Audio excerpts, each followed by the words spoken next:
this one. Just waiting for Steve to fire it up. I'm fired up. Fired up.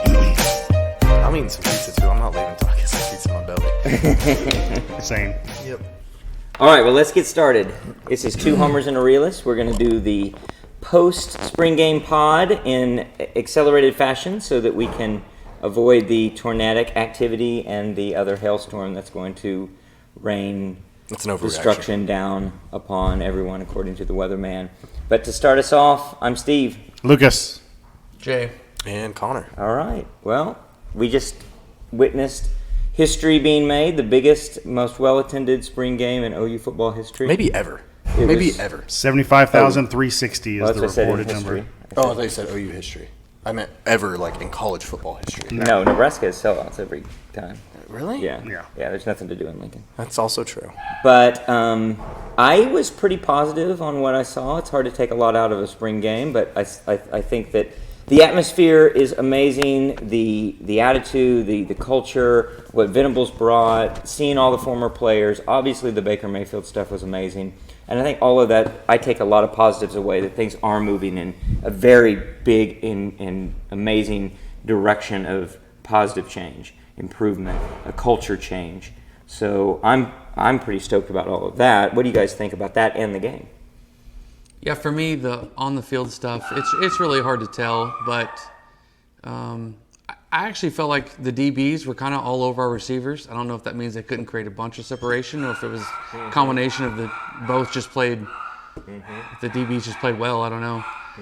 From what you said earlier, I think the biggest takeaway is how involved Venables is in every aspect, from obviously the players to the fans to riling everybody up, and just how much he talked to us. I don't think I heard Lincoln talk to the fans ever. No, I don't think that ever happened. So that was pretty interesting. And I don't think it's for show. I think that's who he really is. I think that's all genuine. And I do like his idea of taking it from good to great. I like the idea of talking about excellence the way they're doing.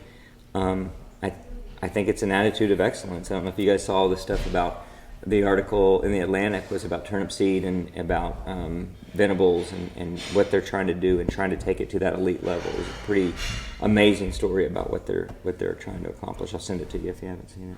Yeah, send that over. I'd like to read it. I'm taking away as much as I can from a spring game. Again, the atmosphere in and of itself was remarkable to see that stadium fill up like it did. The reception that Baker got was great. Just a turning of the stone, I think, for what we're used to here, which is obviously necessary from what we've seen in the past, I think. So I'm excited. The day was fun. A little taste of football in April never hurt anybody. So makes me excited. I think there's a lot of work to be done, but no, I'm excited. I think it's gonna be great. Good fresh start, I think. Lucas, you're very pessimistic about it? No, I was happy with it. Crowd turnout was great. Packed the Palace, worked out, except for the gates that were open. Except for getting into the They Palace, did right? a terrible job of They staffing. didn't raise the drawbridge. Yeah, the drawbridge Yeah. was Or they didn't lower the drawbridge. Terrible job of staffing. I kind of thought that was how it was going to go. But all in all, we went early because we knew what we were doing. We sat in the end zone in my seats, which were we weren't in exactly my seats, but we were at the top of the section 16, which was awesome. And allegedly, we could see a football game from there. I mean, I could see You see the plays develop I really could well. see like some red images and some white images there on the horizon moving around. What about blue? And a couple blue ones in there. I don't know what the Yeah. blue dots were, but yeah. But Gabriel's arm looked stronger than I thought from the videos that I've seen. He almost throws the ball too hard, too often. I don't Short know about routes, that. with the lack of touch. There was not a lot of finesse. It's hard to glean what would happen because they split up the offensive line to both the red and the white, so there was no cohesive unit. You didn't see all number ones out there on offensive line. And I think the defensive line played pretty well. Grimes kind of stood out to me today. He looked like he was getting good pressure. Downs looked pretty good as well, getting to the ball. Big. It's a big dude. Kanik looks super fast. It seemed like they had him playing like a nickel position. Yeah. Got beat on which- that one play, or Well, no, they blitzed him. they blitz, or rather they blitz him to the blitzed him left. The perfect design. Yeah, it was a perfect Was it run read play. option? What, It might have been like a Zone read. delay. It was a draw or yeah, it was like a something, I delayed don't know. draw, and it So was they- a perfect they- blitz play. So I should say he runs to his left. The play is to his right. The Right. the offense is going left, and just wide open gap that they exploit, and the guy's running free. it for was the end perfect zone. offensive play call, and, And he then caught him from he behind. Caught him from behind, Yeah. from the opposite side. Yeah. So that was good to see. The corners looked like they covered pretty well. Other than the first big bust was when it looked like the corner got turned around and Weiss just took off. I don't know if that was a play design or if it was backyard football, because Gabriel really kind of scrambled to his left some and just threw a perfect ball to Weiss. What I hope is it's Weiss finding a way to go get open after. Yeah. I think it a was play. backyard ball Yeah. on that play, which is what you want to see. And especially from Weiss, who So all in has been all, pretty quiet. good day. The wind was strong, but some of the punting, man. Fantastic Turk Turk looks good, dude. Turk hit a 60-yard punt that went out of bounds at the 1 yard line into the wind. You know, It that's was an sick. interesting position moving forward that I would go try and get from the portal every time I needed one. Go find me an elite punter who From, wants like, to come Central from Michigan, Yes, who who wants to cares? come to a school Yeah. Who wants to get some with play for a aspirations to championship? play for Yeah. championship. I think that'd be I mean, easy to get constantly. specialists. I think that's a From great idea schools because that then go you to get like a proven Boise or you get a proven product Yeah, too, Nevada or rather than some you're going random actually places. wasting a scholarship and a recruiting visit on trying to find somebody like that. Someone Unless who's they kicked in the- unless they just come and say, "I want to play for you," and here's how great I am. Otherwise, yeah, just go. you could portal just the pick a guy. freshman that had a really good year at at wherever Central state. Michigan or some random place Yeah. and just But bring them even in. even with punters, they don't go early Right. to the Right. draft. Yeah. So Right. you can reload on someone that has a whole bunch of game experience, and Sure. you can see Every over 2 3 years you seasons can bring he's got somebody. a 48-yard average for Yeah. 3 seasons. Let's And bring if this you're guy OU, on. you should leverage that position and say we can go get somebody every year, whereas Yeah. other schools couldn't. And with the new NIL deal, the one Oklahoma that Barry Switzer's involved in, So did they officially announce that? Yeah, that was that Yes. link that I sent. Okay, so yeah, I didn't know if it was. Now they didn't. They don't have like any details about it, Right, it's so just we a don't know what it's going high-level to overview entail of or what it anything. is. But it's kind of like starting at the setup of here's the organization for the nonprofits, so they funnel the money and I don't know. Yeah, because they're going to have to do the player's going to have to perform in some form or fashion. right to do something. Communities, something. I don't know. yeah, or- it sounds like they advertising or something. don't. They want them to do community service type situations, and it's not just going to be autograph signings or some of the stuff that other schools are doing. Texas. Is they want them to actually be out in the public and Involved. get some use out of Yeah. these players. Getting to know the people in the community and helping out. It's exciting, man. I think Lincoln's gonna have that pretty just kind of naturally in LA. Pretty naturally in LA, but I don't think that was on the agenda anytime soon for where he was at. I think it was a lot more. I think he's got too much of an attitude as well. I think I think he's threatened by a lot of things, and he may be threatened by players who are thought of as big and powerful as him. I don't know. I mean, to me, Lincoln doesn't seem like a team builder. I think he's gonna use what LA's advantage is and get multiple elite individual players, but the all-star players. I don't see him The putting five-star together game. something that's a collective. but not the. It's a good way top to bottom. get exactly Yeah. what happened here and get a lot of frustrated role players who don't feel like they're appreciated or don't feel like they're utilized the way they should be. And, Yeah. and You don't move think on. he'll learn from that at all? I think I said that on like 2 podcasts ago. I think there is some learning there, Yeah. but that's a pretty drastic shift in It's a big change. how you go about recruiting players and making players happy at the same time. I mean, I would say maybe he'll learn from it, but then you look at one of his first. One of the first marketing things that he released was a carbon copy of what he did with OU Right. when he's announcing the Yeah. signing days. Yeah. Yeah. So I mean, They might have been out of maybe, ideas.